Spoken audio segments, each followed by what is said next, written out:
Welcome to our channel. If you want to identify phishing emails pretending to be from Netflix, follow these step-by-step instructions to protect yourself from scams and fraud. Step 1.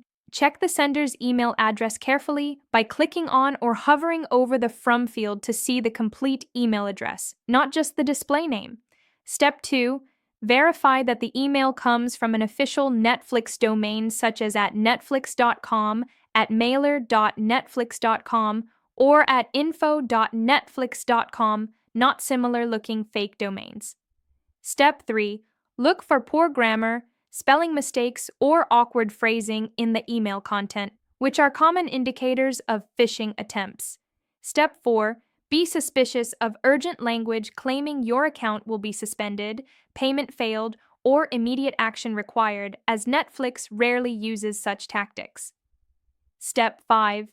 Never click on links in suspicious emails. Instead, manually type netflix.com in your browser and log in directly to check your account status. Step 6. Examine any links by hovering over them without clicking to see the actual destination URL, which should lead to netflix.com domains only. Step 7. Be wary of requests for sensitive information such as credit card numbers, social security numbers, or passwords, as Netflix never requests this via email. Step 8. Report suspected phishing emails to Netflix by forwarding them to phishing@netflix.com, then delete the email permanently from your inbox. Don't forget to like this video and subscribe to our channel.